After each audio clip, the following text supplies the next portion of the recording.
Amis pêcheurs à la mouche, bonjour. De retour pour une masterclass qui, moi, est mon sujet préféré de toute ma vie de pêcheur à la mouche. C'est les voyages de pêche à la mouche en autonomie.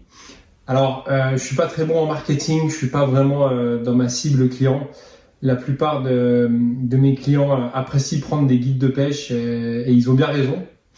D'ailleurs, moi, c'est pas forcément mon optique parce que je suis assez misanthrope quand je suis au bord de l'eau et j'aime beaucoup dialoguer avec la rivière.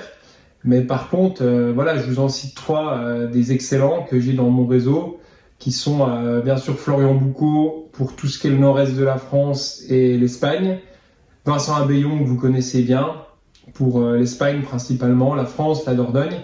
Et puis, j'ai beaucoup de clients qui me parlent de Franck Coudière sur la salsa, tout ça, donc c'est très intéressant. Voilà, donc, tant qu'à faire de la pub pour des bons guides français, c'est le sujet voyage. Voilà, par contre, moi, je suis vraiment un réel truth bum, donc un clochard de truite, mais au sens autonomie.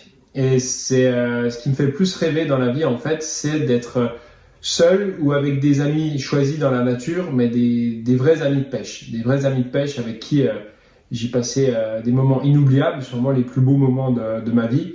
Et je sais, je connais ma communauté, vous avez aussi vos amis de pêche rapprochés, vos frères de pêche, il y en a quelques-uns autour de vous que vous comptez sur le doigt d'une main. Et moi, c'est principalement François, Marc Minérou et Nico, c'est vraiment des amis avec qui j'ai les plus beaux souvenirs de ma vie. Et on a vécu des choses en dehors du temps qui n'ont rien à voir avec le métro boulot dodo de la vie quotidienne de parents, d'employés, de patrons. Tout ça, c'est du bullshit. La vraie vie, je pense, ce qui compte vraiment, même si j'aime ma famille, mon enfant, ma femme, c'est une chose. C'est vraiment ces moments dans la nature sauvage, la nature intouchée, là où l'humain n'a jamais été en fait. Donc c'est vraiment ce qui me fait rêver, ces voyages de pêche au plus proche de la nature. Et je vais vraiment détailler sur l'autonomie dans cette masterclass parce que c'est très important de pouvoir aller loin dans la nature tout en étant dans un certain confort pour prendre plaisir. Le but, c'est pas de se faire mal et surtout en pêchant bien des beaux et gros poissons dans un cadre somptueux. Donc c'est vraiment là qu'il va falloir être malin sur la technologie et faire le bon compromis minimal optimal entre ce que j'emmène comme technologie, donc surtout niveau randonnée, mais aussi pêche. Alors ça, ce sera mon volet préféré. On parlera de la partie autonomie 100% pêche. Je vais scinder en préparation du voyage niveau randonnée, niveau technique, sans parler de pêche, et une partie complètement pêche, parce que c'est ce que je préfère faire au monde, préparer mon sac pour partir dans un voyage de pêche où je sais que mon téléphone va être éteint pendant 7 jours. Et ça fait partie aussi de mon autonomie. Voilà comment je vois, moi, l'autonomie en voyage de pêche. Clairement, si vous voulez une phrase simple, voyage de pêche en autonomie, pour moi, c'est ne pas avoir de réseau de téléphone. Je suis aussi de l'école de Sylvain Tesson qui considère le téléphone portable comme un bracelet électronique. Et on est dans une époque en fait où on ne sait plus faire de pause numérique et ça c'est horrible. Et je suis content de parler avec vous en tant que communauté parce que vous êtes souvent dans des endroits dans la nature où il n'y a pas de réseau et ça c'est très très bénéfique.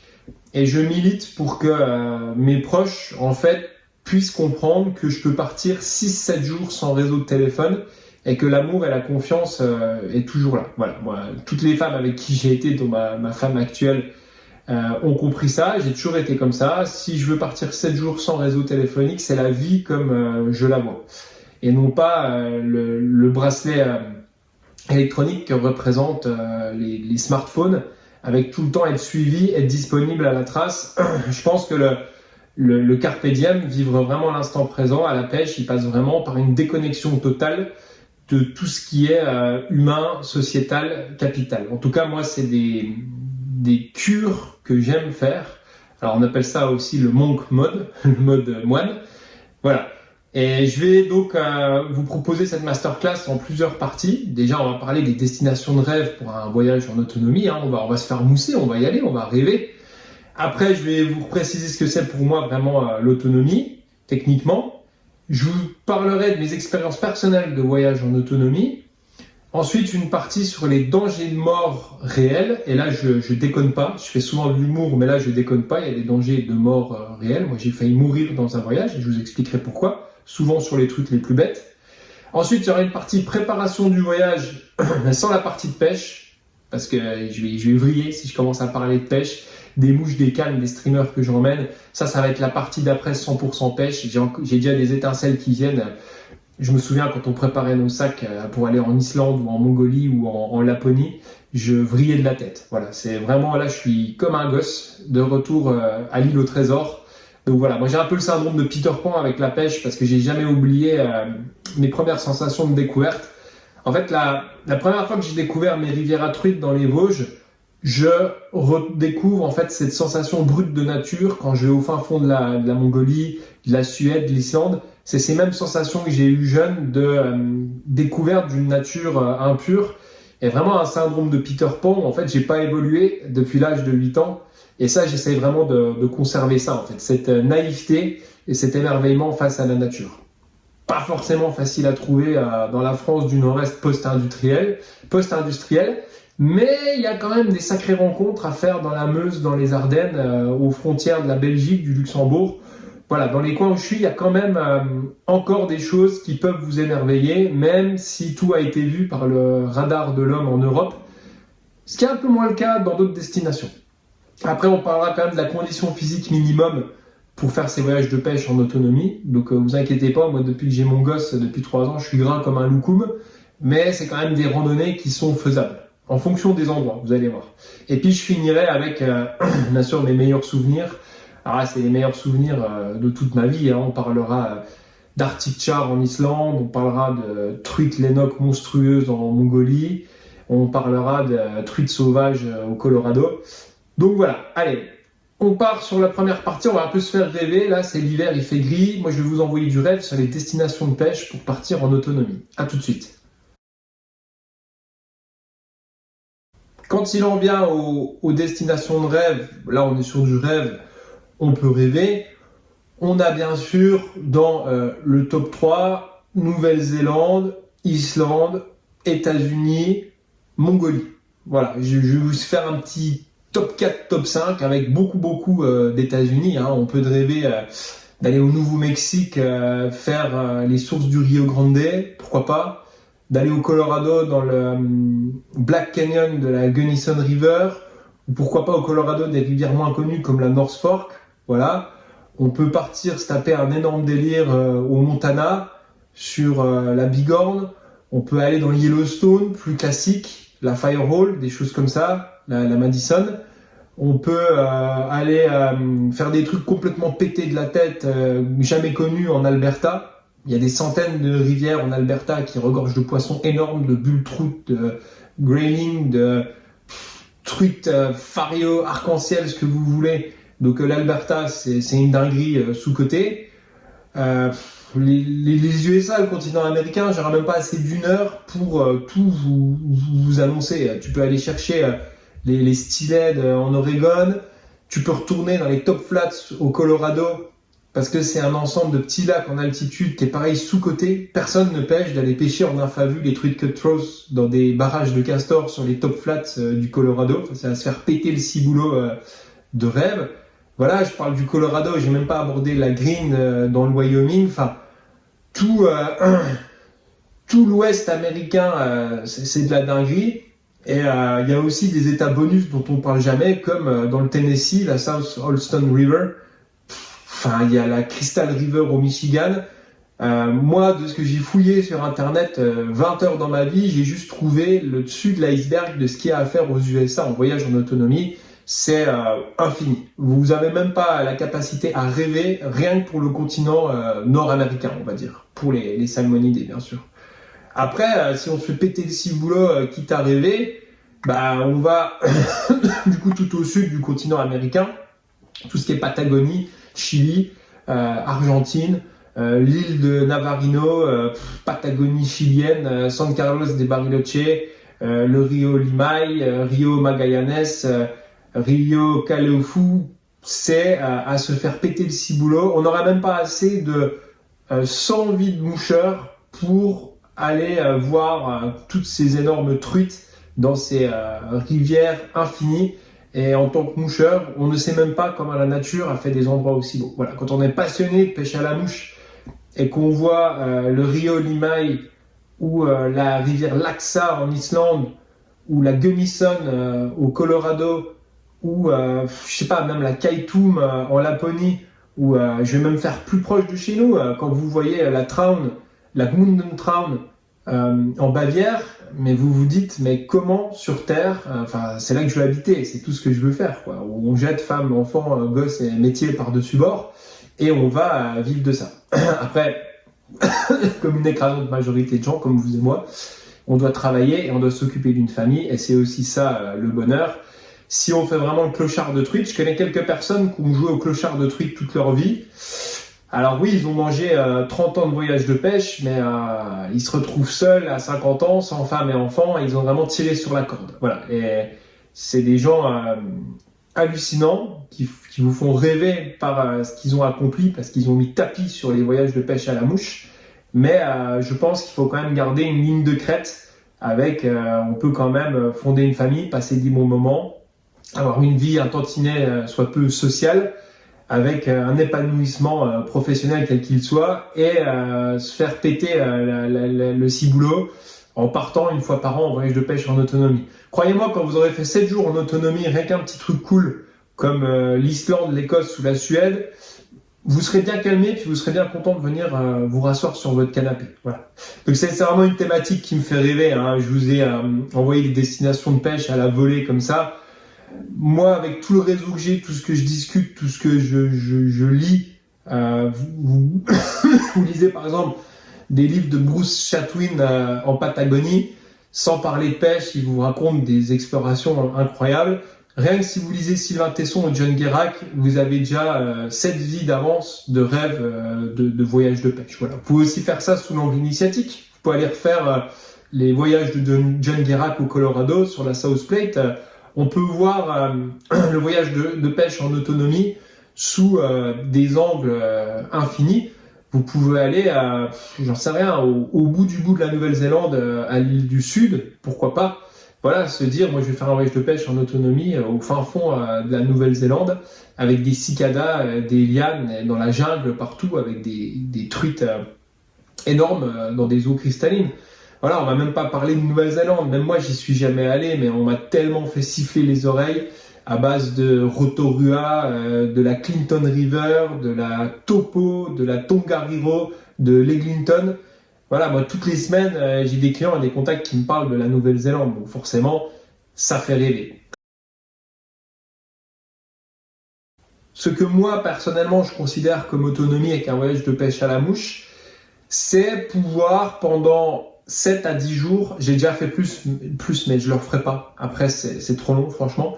Donc, 7 à 10 jours avec un sac sur le dos, pouvoir pêcher les plus beaux endroits avec les plus gros et les plus beaux poissons. Voilà. Quitte à mettre le curseur fort, je le mets fort. Voilà. Donc, il faut partir avec sur son dos un sac et un équipement qui va vous permettre de faire entre 7 et 10 nuits, donc en autonomie, tout seul, parce que dans la nature, vous n'aurez rien du tout. Voilà. Et le must pour moi, c'est vraiment des endroits où il y a zéro réseau. Parce que même en Islande ou en Laponie, il y a des endroits où vous captez du réseau. Donc moi j'ai de réseau, mieux c'est. En fait, moi j'aime bien le truc d'Into the Wild. Tu coupes ta carte bancaire et merci, au revoir, basta, je reviens dans 8 jours. Je vais entendre parler de personne, à part des grosses truites, de l'eau cristalline et des poissons qui nymphent en bordure. Voilà mon idée à moi de l'autonomie, que vous pouvez vous dire... Putain, mais le gars, il va partir 2 mois en autonomie, tout ça. Alors, il y a aussi le côté de la voiture. Moi, je n'aime pas conduire. Je suis quelqu'un qui n'aime pas conduire. J'attends que les Google Cars arrivent un jour, que je puisse monter des mouches dans une voiture, parce que je trouve qu'il n'y a rien de plus inutile que de conduire. Voilà. Et la notion du road trip, moi, je préfère le food trip. Entre guillemets, être à armes égales avec la nature. Et tous les road trips en voiture de... Ah, on s'arrête ici dans la vallée de la Socha, puis après on va pêcher la Neretva, puis après on va au Monténégro, cramer de l'empreinte carbone, passer des heures en voiture pour dormir dans une cabane louée le soir, c'est pas trop ma tasse de thé. Moi, je préfère sauter dans le grand bain et être tout seul, si vous voulez, dans dans les tourbières d'Islande ou dans les petits pics montagneux de Laponie ou dans les rocheuses, seul avec mon sac face à la rivière, à force d'homme, à la force du pas. Donc ça, c'est vraiment inspiration Sylvain Tesson, qui part vraiment avec un matos minimaliste. Voilà, moi je le vois comme ça, avec dans mon sac à dos de quoi vivre pendant 7 à 10 jours avec une autonomie totale. Donc il faut emmener la bouffe, il faut emmener le bon matos pour se protéger des intempéries, il faut emmener le matos de pêche conséquent.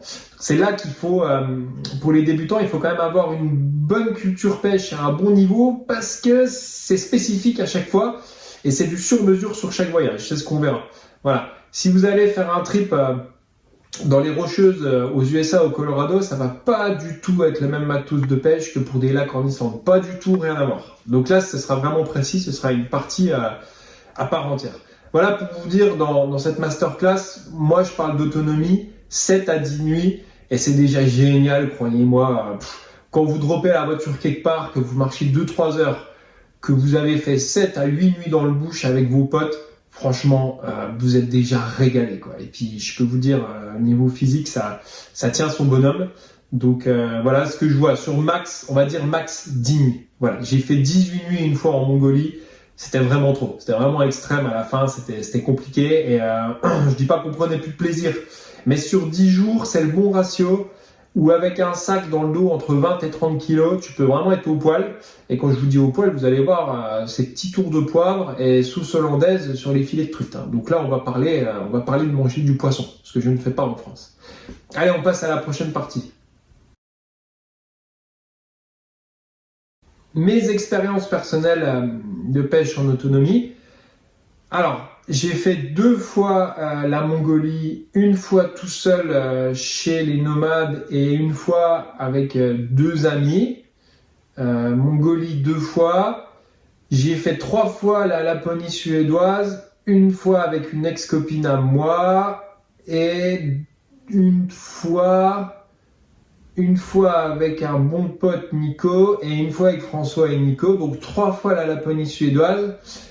Et j'ai fait 3 fois l'Islande. Voilà, ouais, 3 fois l'Islande en autonomie. Ah oui, et j'ai fait une fois l'Andorre, dont je vous parlerai après. C'est là que j'ai failli mourir. Et c'est à peu près tout. Peut-être que j'en oublie, mais c'est à peu près ça.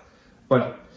Par exemple, pour vous dire déjà, 10 nuits en autonomie en Mongolie sur la rivière d'Elgermoron, qui est une rivière large, ouverte, avec des plages de galets, ça n'a rien à voir avec 10 nuits en Islande, dans les tourbières avec l'humidité. C'est 2 voyages de pêche totalement différents, parce qu'en Mongolie, on a quasiment eu trop chaud. Tu es en t-shirt la journée, tu peux taper des orages et il y a de la pêche à vue en rivière, alors qu'en Islande, tu fais des sauts de puce entre des petits lacs, et tu pêches au streamer en animation, alors qu'en Mongolie, on pêchait en infavue quasiment les lénocs. Donc vous voyez, 2 matos de pêche totalement différents, 2 types de mouches totalement différents, 2 voyages que je vous donne par exemple, totalement différents. Voilà. Et j'ai pas forcément beaucoup plus appris du premier voyage au dernier, parce que sur internet vous avez toutes les infos, on va en parler après. Le maître mot, si vous voulez faire un voyage comme ça, prenez déjà de la semoule à la place du riz. En fait, c'est ça l'état d'esprit qu'il faut avoir. Pourquoi je vais prendre de la semoule à la place du riz? Parce que le riz, ça cuit en 14 minutes et ça prend plein de place avec l'air qu'il y a autour, alors que la semoule, ça cuit en 1 minute et c'est tout petit et ça prend pas de place, pas d'air. En fait, vous allez réduire. Au lieu d'emmener une fourchette de couteau, vous emmenez un truc, un objet qui fait mélange, quoi, adapté. Donc il faut vraiment s'inspirer du camping, de la randonnée pour tout ça, mais c'est ce que je vais vous expliquer après. Voilà, donc dans mes expériences personnelles, moi je mange du poisson à l'étranger, qu'on soit clair là-dessus. En France, je milite pour le no-kill puisqu'on est dans des rivières musées. En fait, je considère personnellement que toutes les rivières en France devraient être en no-kill, on ne devrait plus prélever de poissons, parce que c'est des rivières à l'agonie qui sont à peu près à, je dirais, 1% de leur potentiel halieutique. Voilà. Donc, quand on voit 2 truites sur une bordure à Ornans sur la Loue, on est à une rivière qui est à électroencéphalogramme plat. En fait, elle est à 1% de ses capacités halieutiques. Voilà. La Loue, devrait être en état normal. Si vous allez à la passerelle à Ornans, vous devriez voir environ 100 poissons. Voilà, pour donner une grosse température. Donc je repars pas encore sur ce blabla de honte française de gestion halieutique, mais on est sur des rivières musées en France. Et en France ou dans les Balkans, je mangerai jamais un poisson parce que c'est des rivières qui sont vraiment en état de mort clinique quasiment. Et je dis ça comparé à ce que j'ai vu comme rivières sauvages qui sont sans influence de l'homme. Quand vous voyez la Delgarmoron en Mongolie à 10 heures de marche de toute civilisation et que vous voyez le Doubs à Goumois, je vous garantis que le Doubs à Goumois, il est en mort clinique. Il est à 1% de son potentiel halieutique. En Mongolie, c'est 100 poissons par jour sans bouger de place. À Goumois, c'est 1 poisson par jour en faisant 10 km. Voilà pour la comparaison. Donc en France, ça me briserait le cœur de prélever une truite zébrée et de la manger. Enfin, ce serait un non-sens total. Puisque en tant qu'espèce d'humain, j'ai déjà participé à la ruine des rivières dans les pays industrialisés. Par contre, tout à l'inverse, en Mongolie, en Laponie, en Islande, quand on a un cycle naturel qui est normal, j'allais dire abondant et foisonnant, mais en fait non, c'est juste normal. Quand il y a 12 éclosions par jour en Islande et qu'il y a un lac avec 4 tonnes de truites naturellement dedans, en fait, c'est pas abondant. C'est normal. C'est nous qui avons des rivières qui sont mortes. Une rivière normale, elle doit être comme en Mongolie, comme en Islande.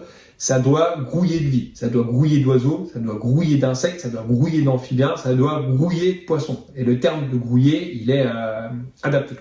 Voilà, donc quand en Islande, tu prends 35 truites par jour avec une taille moyenne de 35-40 cm, bah dans ces cas-là, dans des milieux équilibrés, je prélève du poisson. Alors, toujours dans une certaine mesure. C'est pas parce que tu es dans le sauvage qu'on va manger 6 truites par jour et qu'on va faire un banquet gargantuesque, quoi. Il faut quand même garder un certain respect.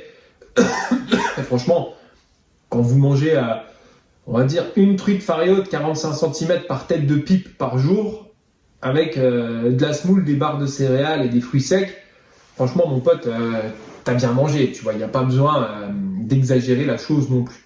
Donc voilà pour ce qui est de mes expériences de voyage à moi, mais je vais passer à la partie suivante parce que je vais vous égrener mes souvenirs en fonction des destinations et surtout ce que je vous aide, là où je veux vous aider, c'est sur la préparation technique. Allez, partie suivante. Sans faire aucune blague, donc j'essaye d'être très sérieux parce que je suis souvent sur le ton de l'humour. Il y a des dangers de mort réels dans ces voyages en autonomie. Voilà, donc moi je vous le dis directement, j'ai failli mourir en Andorre, j'ai failli mourir 3 fois dans ma vie, une fois en Mongolie dans un vieux coucou qui a failli se cracher, tout pourri, une fois dans un incendie dans mon ancien appartement où j'étais au 3e étage et j'ai dû descendre dans le couloir en fumée. C'est les 3 fois où je me souviens que j'ai failli mourir. Et une fois en Andorre parce que je me suis retrouvé sur une corniche. Je me suis trop avancé et c'est un chemin qui se transformait en corniche avec de chaque côté en fait 100 mètres de dénivelé à pic et j'étais bloqué avec mon ami sur cette corniche et je me suis retrouvé de manière grotesque en train d'appeler les secours parce que j'ai cru que pauvre clochard de truite, moi ils allaient venir me chercher en hélico. Donc le mec des secours il m'a dit gentiment tu fais demi-tour et voilà, donc je me suis retrouvé au bout d'une espèce de falaise, un chemin qui avançait en falaise et à un moment on a trop avancé parce qu'il y avait l'Estany Blau au bout de cette falaise, donc le lac bleu qu'on voulait atteindre, donc assoiffé de pêche à la mouche et on s'est trop laissé avoir par la passion et on a clairement failli crever, quoi. Si je dérapais le jour-là, je tombais sur un dévers de 100 mètres comme un pantin et c'en était fini de Nymph Evolution. Ça m'a fait bien plaisir à certains. Je plaisante. Voilà, donc j'ai clairement sous-estimé l'Andorre. Et faites gaffe quand même parce que des conneries comme se faire foudroyer en pleine steppe en Mongolie, se faire poignarder par un mec bourré en Mongolie ou en Russie. Voilà, l'alcool est aussi un facteur de mort, pas forcément pour vous, parce que vous êtes après dans des contrées où parfois vous rencontrez des gens où en fait il n'y a plus de doigts qui tiennent, quoi. Moi je me suis pris un couteau sous la gorge en Mongolie. Alors c'était pas méchant, je lui ai donné quelques billets que j'avais sur moi. Mais clairement, les gens alcoolisés, notamment Mongolie, Russie, tous les endroits un peu encore tribaux, on va dire, avec un aspect plutôt tribal de la chose, parce que quand vous êtes au fin fond de la steppe en Mongolie, en fait, les permis de pêche, tout ça, ça n'a pas de valeur, quoi. Ça a de valeur au respect, à la confiance qu'on vous donne. Donc voilà, ça c'est aussi des rencontres avec l'humain.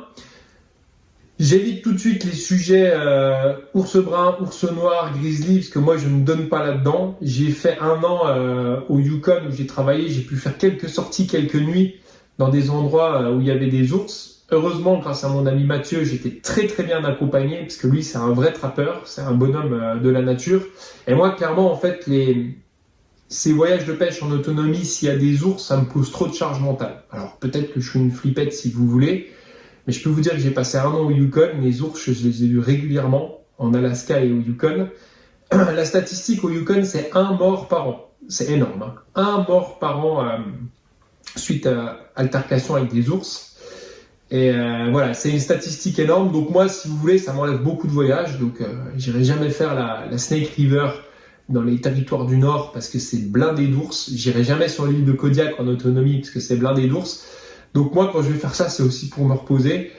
Et je vous avoue que les endroits comme l'Islande, où il n'y a pas un insecte, pas un mammifère, c'est quand même cool. Voilà. Bien que les moustiques peuvent être encore plus chiants que les ours. Mais voilà, moi, je décale tout de suite le sujet des ours et des armes à feu. Je n'aime pas les armes à feu. Voilà, c'est quelque chose que je n'aime pas. J'aime beaucoup la chasse. J'ai beaucoup de clients chasseurs. Je trouve que la chasse, c'est une approche magnifique. Mais personnellement, moi, j'aime pas les armes à feu. Voilà, j'aime pas la violence. Et les voyages avec des ours me mettent trop de charge mentale. Je le ferai un jour que si je suis accompagné d'un guide qui a une arme à feu. Voilà. Mais tout seul, je ne mettrai pas cette charge mentale. Mais bon, ça vous laisse quand même sans arme à feu des destinations infinies. Par contre, les loups, ça ne me dérange pas. En Mongolie, il y avait clairement des loups. On les a entendus plusieurs soirs. Mais je sais que les loups sont trop intelligents pour s'approcher de l'homme. Ils ont bien trop à y perdre de venir voir des pauvres êtres humains comme nous. Et ça, par contre, ça me fait plutôt rêver qu'autre chose, le loup. Donc, attention aux dangers de mort réels et associés. C'est-à-dire, vous êtes à 4 jours de marche en autonomie au fin fond de la Laponie, du premier réseau téléphonique. Si vous vous pétez une cheville, c'est pas ouf non plus. Voilà. Par contre, moi, je le fais sans les GPS de secours et compagnie. Alors, c'est un peu tête brûlée, mais voilà, je le fais dans une manière raisonnable. Je reste toujours à 4-5 heures de route d'un axe routier où je laisse ma voiture, où il y a du réseau. Au cas où je me pète la cheville, bah écoute, je reviendrai avec la cheville pétée. Et pour le reste, je crois en ma bonne étoile parce que si on met aussi trop de béquilles dans un voyage de pêche comme ça, bah ça n'a plus de goût, quoi. Mais regardez quand même, ne partez pas à la one again. Je veux dire, au fin fond du Yukon, dans les lacs, plantez votre tente parce que vous allez vous faire déchirer par un grizzly. Au printemps, il se lève de sa tanière, il vous mange clairement. Donc n'y allez pas trop à la one again. Tout ce qui est serpent, araignée, tout ça, ouais, ça peut être très chaud aussi. Voilà. En Mongolie et au Colorado, il y avait des bonnes grosses vipères dont j'étais pas au courant. Notamment dans les Rocheuses, l'Ouest américain, c'est bien connu pour les vipères qui vous tombent dans les waders. Alors là, vous avez tout gagné. Et puis là, je pense que c'est la mort assurée. Il y a des trucs sympas aussi comme les cougars, sûrement dans les Rocheuses. Voilà, donc prenez ça en compte. Tout est marqué sur Internet. Après, dans l'Europe sauvage, bah, vous savez que les ours ont été plus ou moins éradiqués. Islande, Laponie, les grands classiques, bah, il n'y a quasiment plus d'ours, quoi. Je veux dire, même Slovénie, il reste quelques ours. Mais voilà, en Slovénie, c'est compliqué d'aller faire du voyage en autonomie. Tout est sous gestion pêche. Alors que le nord de la Suède, clairement, vous avez des centaines de kilomètres carrés pour vous éclater. Voilà, donc attention aux dangers de mort réels à prendre en compte, je fais pas une blague là-dessus. Facteur humain, des autochtones pas très sympas, pas trop contents de voir votre gueule avec votre visage blanc et votre grand nez, ça peut arriver, ça peut se comprendre. J'ai eu quelques histoires de contacts qui sont partis à la one again, Chili, Patagonie. Ça peut être chaud quand même, hein, de passer les barbelés, voilà, de prendre un coup de pétard. Aux USA, clairement, faites attention aux propriétés privées. C'est pas la France, c'est pas la foire à la saucisse aux USA. La loi, elle est très large, mais quand tu passes la loi aux USA, tu passes la loi. Donc, second amendement, si tu vas te faire un petit parcours privé au Colorado puis que tu passes le panneau, bah, le mec, clairement, il peut te descendre. Et puis, c'est game over pour toi, quoi. Donc, plaisantez pas là-dessus aux USA parce que vraiment, tu peux finir tiré comme un lapin et ça ne changera rien du tout. Je suis une ligue, c'est la loi américaine. Voilà, donc les législations, toujours se renseigner. Voilà, si vous voyez des territoires Sami en Laponie, les peuples Sami, allez pas vous amuser à pêcher en territoire Sami, quoi. Je pense que les mecs, ils peuvent aussi vous descendre un bon coup de calache ou quelque chose comme ça peut aussi arriver. Voilà, donc on n'est pas forcément dans des endroits civilisés. Donc attention à tout ça. Allez, on passe à la vraie partie, préparation du voyage, mais sans la pêche. La préparation technique en fait d'un voyage de pêche en autonomie, donc là je vais pas du tout parler de pêche, on parlera de mouches, de canne à pêche, tout ça. C'est votre équipement en fait pour manger, pour avoir chaud, pour pas avoir froid, pour dormir, pour passer un bon moment. Voilà, je vous conseille déjà toujours un bon bouquin, un Sylvain Tesson ou un John Guérac, parce que moi je me suis déjà mangé 24 heures. Hein. Bon allez, non j'exagère, 12 heures. Une journée de pluie, 12 heures en Islande sous la tente avec les copains. Alors là, c'est sûr, on a le temps de se raconter sa vie, quoi. 12 heures en Islande sous la tente, sous la pluie, on a le temps de se raconter la vie. Parce qu'à un moment, tu peux aller pêcher sous la pluie. Mais tu prends des poissons, mais trempés comme une soupe, t'en as marre, quoi.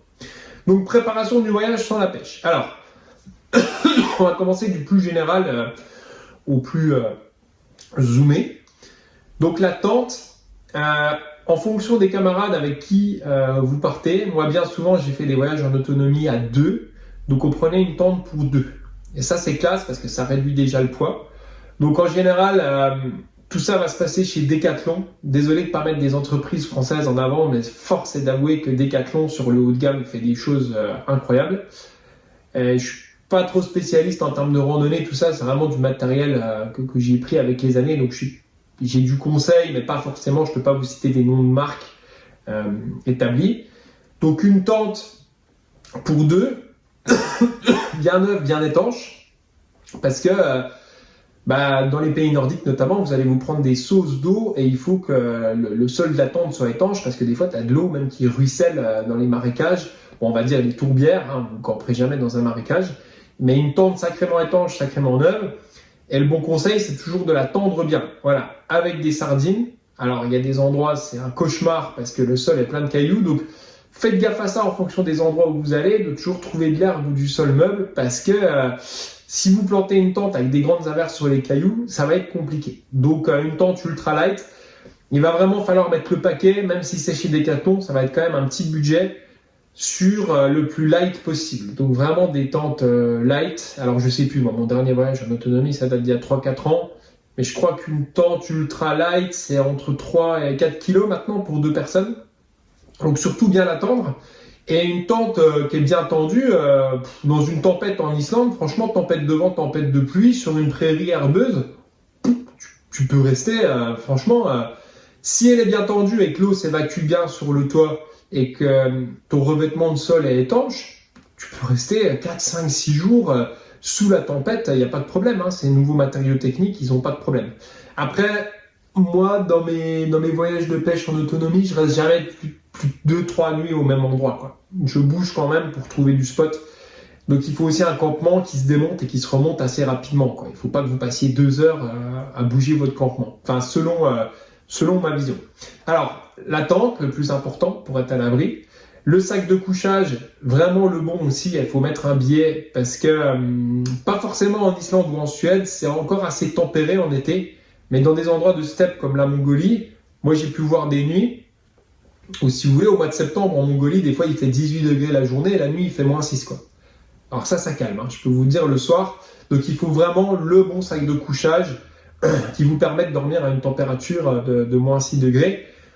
Le gros premier conseil, en fait, vrai, c'est des choses très simples. Vous allez lire beaucoup de choses sur Internet. Le vrai conseil pour la chaleur, c'est la tête et les mains. Donc vous prenez des gants et un gros bonnet. Et quand vous dormez, vous couvrez la tête, les pieds, les mains. Vous économisez 80% de votre chaleur. En fait, la grosse erreur, c'est de ne pas avoir ça. Clairement, la tête, la plus grosse partie de la chaleur, elle part par la tête. Voilà. Donc quand vous dormez dans votre sac de couchage, vous prenez des bonnes grosses chaussettes, du bon gros bonnet, des bonnes grosses mitoufles là, des mitaines, enfin des gros gants. Et si vous couvrez les 3 extrémités, normalement vous aurez chaud. Et franchement, une nuit à -2, -3 avec le bon matos, ça va. Passer -5, ça commence à piquer. Sérieusement, passer -5, ça commence à piquer. Et il faut aussi toujours bien manger. C'est les trucs de base. Si vous avez rien dans la chaudière, ben, vous ne ferez pas de chaleur. Donc, c'est pour ça qu'on va parler de la bouffe après, mais je réfléchis. Donc, la tente, la chaleur, le sac de couchage et les habits un peu techniques. Donc, moi, ce que je fais, c'est toujours habiller en pelure d'oignon, en fonction de la température de la journée. Donc, je prends un t-shirt simple, comme ça, des North Face, bien simples, ils seront bien taillés, avec un bon matériau, des Patagonia. Avec des polaires, je prends 2 polaires que je mets. Donc j'y vais avec un t-shirt, 2 polaires et un manteau très très étanche. Voilà, à mettre au-dessus des waders. Voilà. Quand vous avez un manteau très très étanche au-dessus des waders, bah en fait tout va couler quoi. Il n'y a rien qui rentrera. Et ça c'est génial. Et je vous conseille fortement d'acheter une paire de waders pour un voyage en autonomie avec des chaussures de randonnée. Donc vous prenez des chaussures de randonnée bas de gamme et puis vous mettez le waders dedans et là ça vous permet d'itinérer tout au long de la rivière. Alors, en fonction des saisons et des endroits, en Mongolie, je sais qu'on avait pris les chaussons de plongée pour marcher dans l'eau parce que c'était l'été et c'était chaud. Après, Islande, Laponie, en été, en fait, c'est des conditions de printemps chez nous. Donc, il fait 15 degrés, donc vous êtes beaucoup mieux en waders pour marcher dans les tourbières. Voilà. Mais franchement, avec waders et manteau super étanche au-dessus, vous pouvez vous prendre des trompes d'eau, il n'y a pas de problème, quoi. Voilà, plusieurs paires de chaussettes, des grosses. Vous pouvez aussi prendre un pantalon de chaleur qui colle à la peau, qui colle aux jambes pour avoir chaud. Mais vous verrez quand vous faites du voyage de pêche en autonomie, comme ça vous allez pêcher beaucoup, parce qu'il y a beaucoup de poissons, vous vous levez quand même tôt, vous vous levez pas à 11 heures, vous allez kiffer, et vous bougez beaucoup. Et c'est des pêches actives, donc vous verrez, vous serez surpris, quand il fait 15 degrés, vous êtes juste en pantalon de waders, c'est en polaire, s'il pleut pas, bah en fait vous avez bien chaud, parce que vous êtes quand même actif, quoi. C'est des pêches où ça bouge. Vous allez chercher des lacs, des radiers, des bordures, enfin vous vous bougez pour pêcher parce que y a du poisson à faire, quoi. Donc ça c'est pour les habits, on a vu la tente, le sac, un bon sac costaud avec un bon maintien, hein. C'est un sac qui va peser au total entre 20 et 30 kilos, ah ouais, sur 10 jours parce que vous allez voir de la bouffe on en emmène. Voilà, donc un bon sac de manière classique, c'est pareil, hein, les Decathlon haut de gamme c'est très bien, avec le rajout que vous pouvez mettre au-dessus pour le tapis de sol. Alors les tapis de sol, il y a 2 écoles. Il y a les tapis de sol gonflables qui peuvent crever, mais qui sont faciles à emporter, et les tapis de sol en mousse. Moi, avec le temps et les road trips à l'arrache, avec les hameçons qui se trimballent, les couteaux, tout ça, je suis revenu au tapis en mousse, parce qu'au moins je sais qu'il ne va pas crever, et vous pouvez vraiment le placer au-dessus du sac, quoi. Ça ne prend pas de place. Voilà, donc le sac où vous pouvez mettre les cannes sur le côté, effectivement. Donc moi je pars toujours avec 2 cannes, mais ça je me retiens de pas parler pêche, hein. Parce qu'on va en parler après. Voilà, est-ce qu'on attaque la bouffe ou est-ce que j'ai tout dit? Ah oui, les chapeaux. Alors, dans les voyages comme ça, moi je prends le chapeau ridicule circulaire, parce que quand tu te prends de la drache ou du grand soleil, c'est ce qui protège mieux. La casquette en fait c'est rigolo pour la sortie pêche du dimanche, parce que ça ne protège pas ta nuque, ça ne protège pas quand il pleut la casquette. Donc le grand chapeau circulaire d'explorateur ridicule, il est très bien. N'oubliez surtout pas les polarisantes, il va y avoir des poissons à voir de rêve. Voilà, donc le chapeau à pas perdre avec la ficelle. Alors vous avez vraiment une tête de con, mais franchement le grand chapeau circulaire, c'est beaucoup plus efficace pour la pluie, pour le grand soleil. Vous amusez pas sous des cagnards en Mongolie à 40 degrés et aller juste avec une casquette, quoi. Vous allez prendre une insolation, donc pas bon. Voilà pour ça, l'équipement, le chapeau, les habits, donc Gore-Tex étanche au maximum. Les moustiques à voir, j'en parlerai plus, je vous laisserai gérer, ça m'a tellement traumatisé, je fais plus de destination moustique, plus jamais. Je vais plus jamais dans un endroit où il y a des moustiques. J'en ai bouffé 3 fois en Laponie, j'en peux plus. Voilà. Sachant qu'en Islande, il n'y en a pas, ça c'est bien. Je crois que j'ai fait le tour sur l'équipement, le sac, les chaussures de rando. Quand même des bonnes chaussures de rando, quoi. Par exemple, sur la Laponie, c'est un peu l'équivalent des Vosges en dénivelé. On a des petites oscillations entre 800 mètres et 1400 mètres sur cet exemple-là, donc il faut quand même des bonnes chaussures de rando. L'Andorre, j'en parle même pas. L'Andorre, c'est chaud, hein. Je crois que ça monte à bien plus de 2000 mètres en Andorre, donc il y a vraiment des grosses pentes en Andorre. Putain, c'était physique, hein. L'Andorre, il y a des beaux lacs, mais l'Andorre, c'est hyper physique, c'est hyper pentu. Donc, vaut mieux avoir des bonnes chaussures avec une bonne tenue. Et il n'y aura pas beaucoup de pêche de wading à proprement parler, parce que dans ces destinations sauvages, vous n'avez pas forcément besoin d'aller wading. parce que c'est souvent des pêches à vue en bordure, des pêches en fouettant à distance, en sèche au streamer. Pour le coup, là, on pourra reparler de pêche en sèche. Voilà, donc vous voyez, je me mets déjà à parler de pêche. Ah oui, la bouffe, le gros morceau de la bouffe. Alors, la bouffe. Ce qui est simple, moi j'ai une formule assez simple que j'ai répétée. Je prends donc mon poisson de base. Alors, il faut quand même un endroit où il y a du poisson pour pouvoir manger, on va dire, une truite de 40 par tête de pipe par jour. On fait un repas en général le soir à la bonne franquette avec des clopes et un peu d'alcool avec une truite le soir. C'est vraiment le repas de la journée méritée. Le midi, on fait un encas vite fait avec une semoule. Alors moi, je fais que semoule. Pourquoi pas les pâtes? Pourquoi pas le riz? Parce que ça prend trop de place, trop d'air. La semoule, c'est le meilleur ratio entre ce qui prend le moins de place possible et l'efficacité de cuisson. Et vous pouvez même faire cuire de la semoule avec le feu éteint. C'est-à-dire qu'avec l'inertie de la semoule chauffée, elle va cuire tout seul. Donc vous basez votre poisson sur ce que vous allez prendre. Donc en général, truite fario, arctic char.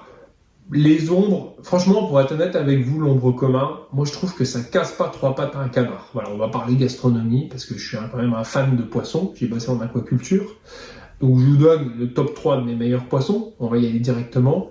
Le filet de bar. Les poissons de mer sont bien meilleurs que les poissons d'eau douce. Donc numéro 1 pour moi, le filet de bar.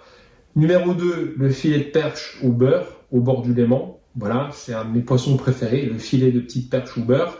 Et numéro 3, le filet extra frais d'Arctic Char d'Islande, fileté une minute, même pas de rigor mortis, en fait, mangé à la poêle 10 minutes après l'avoir tué.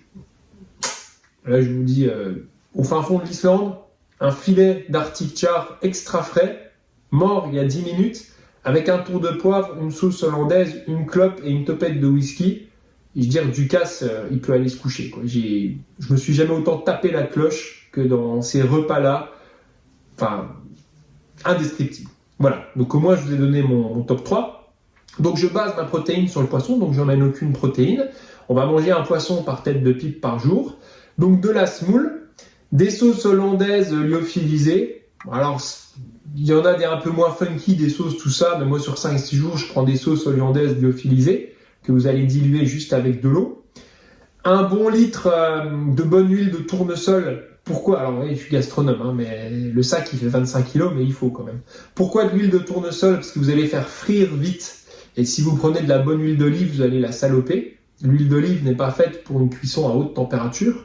Donc une très bonne huile de paysan tournesol, vous achetez pas une saloperie d'huile industrielle, vous allez chez votre paysan du coin, vous prenez une bonne huile de tournesol pour faire bien frire les filets de poisson. Voilà.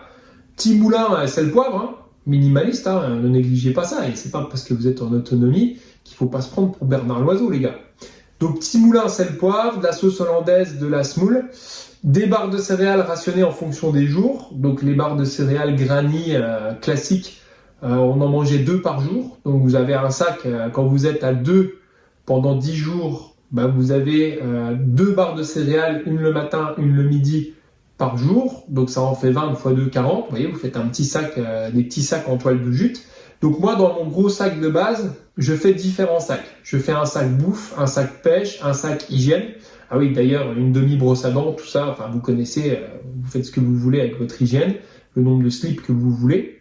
Sur la bouffe, les casseroles vraiment facilement rangeables avec une casserole et une poêle à frire, dans l'idée, à bien nettoyer pour pas niquer le revêtement en cours de pêche. Alors, très très important pour moi, et ça c'est extrêmement important, je veux que quand on y va à 2, chacun on ait un couteau à fileter avec un aiguiseur. Parce que moi j'ai bossé en transformation de poissons, je sais fileter des poissons, et c'est une honte que de ne pas avoir un bon couteau pour fileter proprement un poisson. Alors c'est très facile à fileter dans l'herbe d'une truite, vous l'allongez sur l'herbe, ça fait la surface plane complète, et vous filetez ça en 2-2. Voilà, pour ceux qui ne savent pas fileter, franchement, entraînez-vous. Achetez des truites fraîches chez un pisciculteur et entraînez-vous parce que c'est quand même super pratique de lever les filets et de les parer même. Si vous avez un couteau très aiguisé, en fait, le parage est facile. C'est pour ça qu'il faut des couteaux très aiguisés pour vraiment fileter. Donc, je vous conseille d'emmener aussi un aiguiseur. Donc, très bon couteau à fileter. Petit format, pas besoin d'un gros format puisque c'est des petits poissons. Donc ça, c'est le plus important. Si j'ai pas ça, moi, je pars pas en voyage. Donc, moi, je te sors les filets en 2 minutes, tchac, tchac. Je te mets ça à la poêle en aller-retour. Donc, le petit tips, quand vous avez un filet frais de poisson, donc vous pouvez soit, si vous avez capturé un poisson sympa, vous n'êtes pas sûr de refaire de la taille là dans la journée, vous le laissez au bord du lac ou de la rivière ou frais, attaché par les ouïes ou dans un bout de bois. Vous venez le rechercher plus tard. Attention, on s'est déjà fait chourer des poissons par des oiseaux et des loutres. Voilà. Votre poisson, en fait, donc vous levez le filet, vous le parez. Je vous encouragerais fortement à apprendre à parer les arêtes d'un poisson. C'est pas compliqué, hein. Vous passez en dessous des arêtes ventrales. C'est quand même assez facile de parer un poisson. Donc vous avez votre filet parfait. Vous faites chauffer votre huile de tournesol très fort. Et vous mettez surtout la première cuisson côté filet.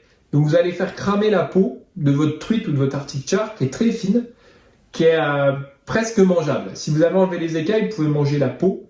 Donc vous allez faire chauffer très fort sur le côté de la peau et faire un aller-retour pour cuire l'autre côté chair. Et vous allez faire ça fort pour pas perdre de gaz. Voilà. Donc surtout avoir la peau croustillante et puis retourner pour avoir une cuisson côté chair. Vous lancez en parallèle votre petite semoule, donc vous faites bouillir la quantité d'eau et vous balancez la semoule dedans. Vous arrêtez le feu quand vous pensez que la semoule peut finir de se cuire tout seul. En parallèle, vous prenez une petite tasse avec la sauce hollandaise que vous faites. Vous mélangez votre sauce hollandaise, votre semoule, et vous servez à votre compagnon de voyage une magnifique assiette avec un filet d'arctic char extra frais sorti du lac sur son lit de semoule et sa sauce hollandaise. Un tour de poivre, moulin et sel sur le filet de poisson. Et là, vous trinquez avec le petit alcool ou alors l'eau que vous avez désinfectée. Vous mangez ça, vous vous racontez la journée de pêche, qu'est-ce que c'était bien. Vous fumez une clope, vous regardez le lac, les derniers gobages et dodo au lit. Voilà, les plus belles journées du monde. Voilà. Donc pour en revenir vraiment à la cuisine, pour ce qui est aussi de désinfecter l'eau, je ne vous ai pas parlé. Alors, moi j'ai beaucoup fait au Katadyn filtre mécanique sur mes premiers voyages. Et en fait, c'est quand même compliqué. Et j'ai un copain qui avait chopé des amibes avec ça, donc c'est très grave. Je ne sais pas si vous voyez ce que c'est des amibes, tu peux en crever clairement. Donc attention, il y a toujours un goéland, un mouton qui chie dans les endroits les plus purs. Donc attention à ça. Et en fait, on tournait aux pastilles de chlore sur les derniers voyages. Voilà, pastilles de chlore, c'était beaucoup plus efficace. C'est pas très bon pour l'organisme, mais bon, 10 jours dans l'année. Donc j'ai trouvé les pastilles de chlore beaucoup plus efficaces que les Katadyn et les filtreurs qui prennent aussi beaucoup de place d'ailleurs. Par contre, l'eau, si vous la faites bouillir, je crois, 2 minutes, une eau bouillie 2 minutes, vous avez tué 98% des bactéries. Vous pouvez aussi désinfecter par ébullition, mais ça coûte cher en gaz. Voilà, pour ça, je vous ai fait le tour de cuisine. Moi, je dis, je suis un vrai gourmet. On avait pris des lottes aussi en Mongolie qui étaient très bonnes. Qu'est-ce que c'était bon. Des lottes de rivière. On avait chopé ça. Mais haut la main, je dirais numéro 1, loin devant tout le monde, Arctic Char. Donc on bleu chevalier sur Mont de Fontaine, des milieux purs. Ça, c'est le meilleur du monde à manger. Deuxième, tout de suite, bien sûr, truite fario, truite arc-en-ciel sauvage. Qui sont presque au même niveau. Je pense que la fario est aussi bonne que l'arc-en-ciel. Moi, j'ai beaucoup bossé en pisciculture, donc j'ai mangé beaucoup de poissons, si vous voulez mes avis. Et puis, je trouve que l'ombre, franchement, moi, en Mongolie, on mangeait pas d'ombre, quoi. On en a mangé un, et je préfère 1000 fois manger une truite lennox ou une truite fario. Je sais pas quelle légende il y a autour de l'ombre, mais franchement, parlons un peu viandard, mais quitte à viander un poisson, mais craque une belle truite fario. L'ombre est franchement 10 fois moins bon que la truite fario. Moi, je trouve que ça casse pas 3 pattes à un canard. Franchement, la chair de l'ombre commun. Alors, ombre commun, j'ai jamais mangé. Voilà, j'ai mangé des ombres en Mongolie, c'est tout ce que j'ai mangé, donc je ne sais pas, mais je pense que c'est assez proche. Ça tire quand même sur le poisson blanc, quoi. La truite a quand même une chair beaucoup plus fine que celle de l'ombre. Voilà. Ce n'est que mon humble avis. Donc, préparation du voyage sans la partie pêche. Qu'est-ce que j'aurais pu ne pas vous dire ? Désinfecter l'eau, les habits, les chapeaux, les polarisants, tout ça. C'est tout, hein, à peu près. Une petite serviette. Alors vous allez vous laver à la one again. Vous passez un petit coup de temps en temps quand il faut, le matin, le soir. Mais sinon, voilà.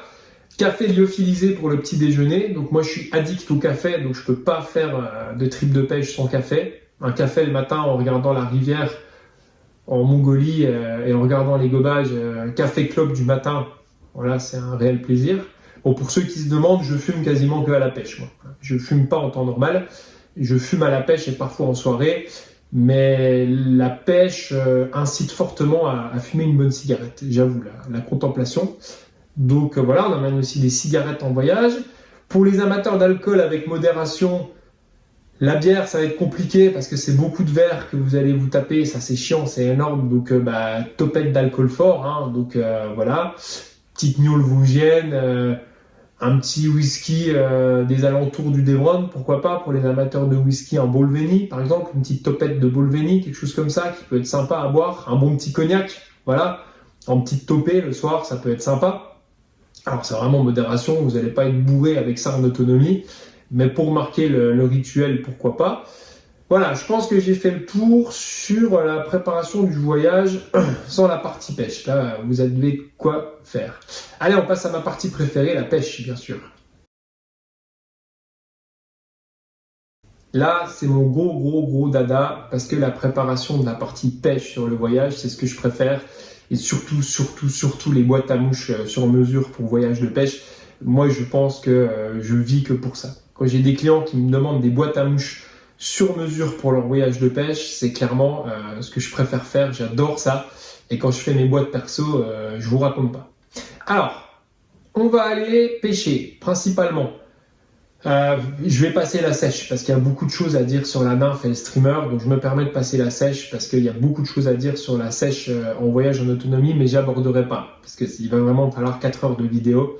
Oui, il y a beaucoup de pêche en sèche partout dans les endroits sauvages. Je suis d'accord avec vous, c'est la plus belle des pêches. Après, moi, par déformation professionnelle, je me concentre sur la nymphe au fil en rivière, au pompon, qui marche beaucoup dans les rivières sauvages. Donc, au fil, au pompon, au streamer, à vue. Voilà. Et en fonction de l'endroit, par exemple, si vous allez pêcher les lacs en Islande, les tout petits chapelets de lacs avec de la pêche en lac au streamer, c'est sûr que là, une 11 pieds, ça servira à rien. Parce que vous allez fouetter, beaucoup fouetter. Et moi, pour les lacs en Islande, je prends une 9 pieds, soit de 6, pour bien percer le vent et pour pêcher uniquement au streamer. Voilà. Dans les petits lacs en Islande, je me base sur une pêche uniquement streamer. Donc, à fouetter, 9 pieds, soit de 6. Par contre, quand j'ai fait Kaitum, tout le long de la rivière Kaitum, qu'une rivière avec des radiers, il y a tellement de poissons que je me suis concentré sur la pêche en nymphe. Moi, j'ai pris ma 11 pieds, soit de 6. Voilà. Pêche au fil uniquement ou à vue en proxy avec une 11 pieds, soit de 6. Et voilà, j'ai pas fouetté dans des voyages comme Kaitum parce que en infofile et en infavue en bordure, il y a largement assez de quoi faire. Voilà. Alors là, moi, c'est spécifique sur les pêches à vue de gros poissons. J'ai des 11 pieds, soit de 6. C'est très spécifique. C'est pour les pêches sans fouetter. Mais voilà, pour vous dire en fonction des endroits. Si je vais faire un trip dans les Rocheuses au Colorado, je vais plutôt prendre une 11 pieds, soit de 3. Parce que pour être honnête avec vous, au Colorado, c'est pas là qu'il y a les plus gros poissons. C'est des très beaux poissons, mais la taille moyenne, elle est à 35-40. Donc je vais m'éclater sur des cannes fines, à vue, à l'arbalète, en 11 pieds, soit de 3. Voilà, donc déjà, moi je me fais vraiment plaisir quand je fais un voyage, je fais tout sur mesure. Que ce soit les cannes, les mouches, la boîte à mouches. En général, je me fais une boîte à mouches avec une résine, comme vous connaissez, qui est dédiée au voyage. Donc si je vais en Islande, je me fais une boîte à streamer avec une énorme tête de truite islandaise. Si je vais au Colorado, je me mets une sublime truite arc-en-ciel. Et si je vais, j'en sais rien, dans les Alpes, au fin fond des Alpes, je me mets une super truite fario. Donc je customise tout. Et puis les nymphes, vous les connaissez, quoi. C'est nymphevolution.com, c'est pareil. C'est beaucoup de billes orange, c'est facile. Du streamer quand on pêche dans les lacs. Et qu'est-ce que je peux vous dire de plus? Alors sur la pêche, toujours 2 cannes.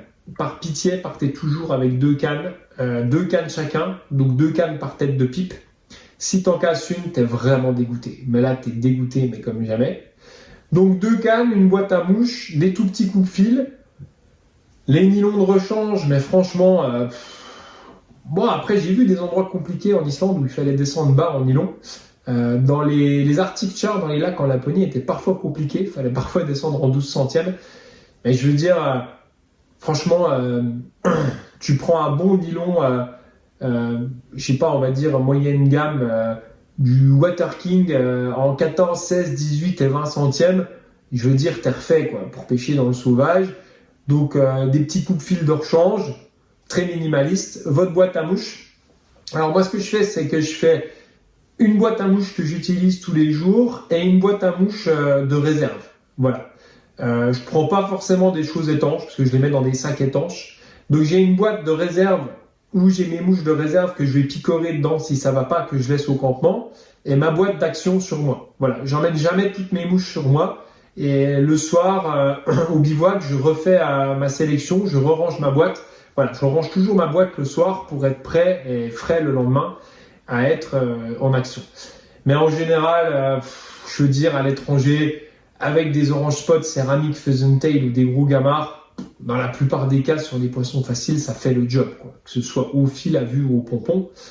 Les pompons, je vous dis maintenant, je les prends chez UN Le Fur, qui fait des très belles mouches sèches, donc je vous conseille ces pompons, ils sont excellents. Et puis, en indicateur bicolore, quand je pêche au fil des destinations vraiment bourrins comme ça, comme les rivières de Suède, bah, je prends du bicolore 18 centièmes, qui est vraiment gros et puissant. Voilà, donc en termes de matos pêche, bah, le waders, les chaussures de randonnée, 2 cannes si au cas où j'en casse une, donc adaptées à la destination, si vous avez envie de fouetter ou de faire que de la nymphe au fil. Si je vais faire que des rivières en Islande, et parce qu'il y a tellement de courants, moi je vais pas m'embêter à fouetter, quoi. Je prends une canne en nymphe au fil et je bazarde là-dedans. Vous voyez la nuance? Par contre, ouais, dans les lacs, il faudra vraiment bananer du streamer.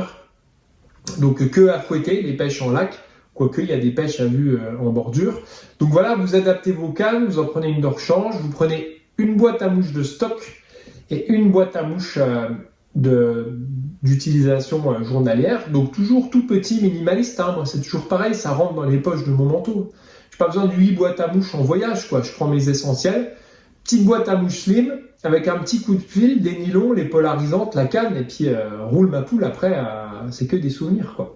Donc voilà pour la partie pêche. Je crois que je vous ai tout dit en fait. Après, il n'y a plus qu'à passer un bon moment, quoi.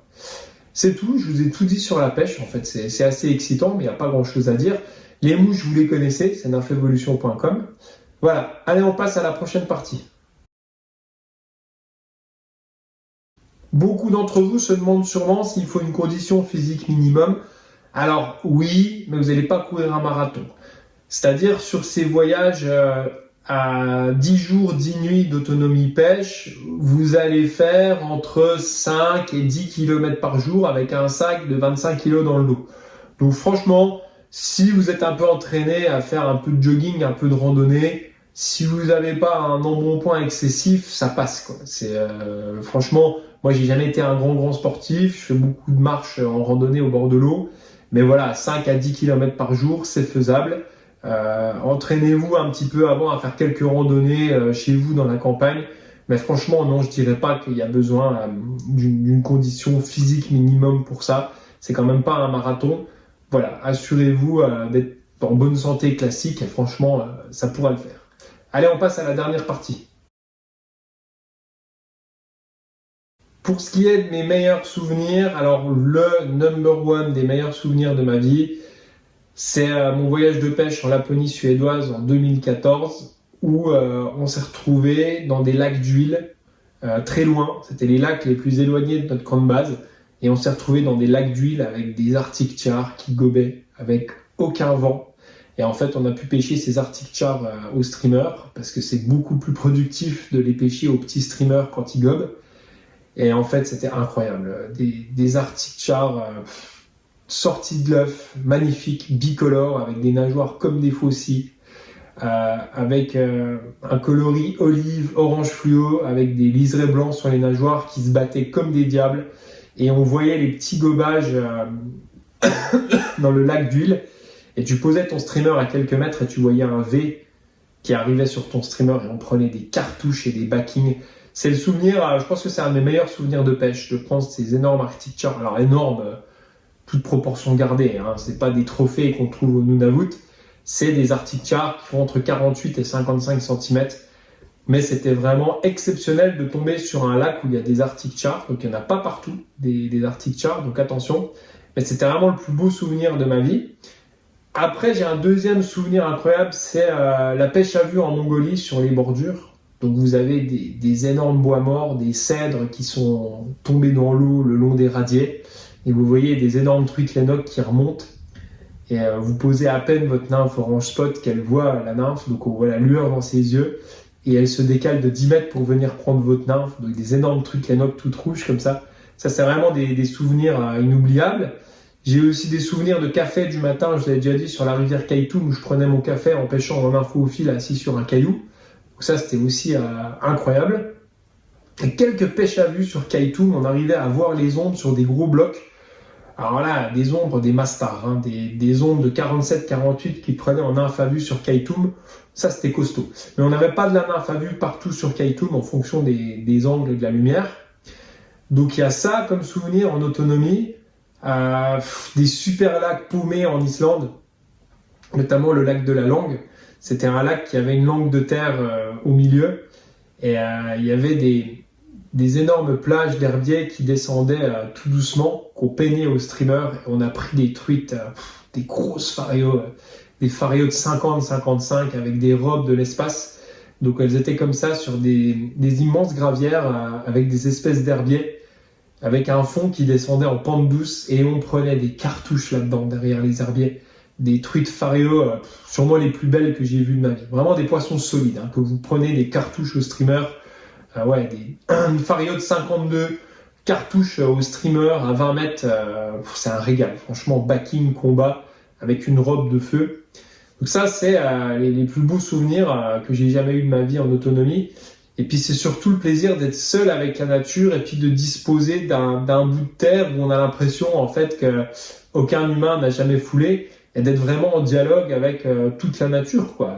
De voir le ciel étoilé la nuit sans aucune lumière. Enfin, c'est toute une expérience. Un bivouac de pêche à la mouche, c'est pas seulement prendre les poissons, c'est tout ce qui va autour. C'est les histoires de pêche au bivouac le soir, faire un feu. Voilà, se raconter ces histoires autour d'un feu, rêver le lendemain de quel lac ou quel bras de la rivière on va aller attaquer. Est-ce qu'on va passer ce petit col ou est-ce qu'on va aller dans ce lac avec une embouchure? Ou plutôt, non, on va aller vers ce chapelet de lac en altitude parce qu'il doit y avoir des arctic chars et on va quand même pêcher la rivière qui connecte entre les deux lacs parce qu'il y a peut-être des saumons dedans. Voilà. Donc c'est tous ces rêves d'aventure. Donc je vous le redis, ce que je vous ai dit au début de la vidéo, c'est le syndrome de Peter Pan, c'est l'île au trésor. Ça vous fait rêver, quoi. C'est ces rêves de gosse dans un corps d'adulte, de nature sauvage et infinie, de salmonidés avec des robes à pleurer tellement ils sont beaux. Enfin, moi j'ai pris des truites faréos en Islande. Je savais même pas que des truites faréos pouvaient être aussi belles, avec une robe vraiment unique. Voilà, c'est l'aventure au coin de la rivière. Je vous dis, c'est du John Guérac, c'est du Sylvain Tesson. Et vraiment, pour moi en tout cas, à la force de mes pieds. Voilà comment je vois le voyage en autonomie. Je dépose ma voiture et je vais au corps à corps avec la rivière, les lacs, avec mes pieds. Allez, je pense que j'ai fait le tour. Ça fait quand même des grosses vidéos. Je ne vais pas vous assommer. Je retourne à l'atelier, bricoler. Et puis, bonne pêche à vous et à bientôt.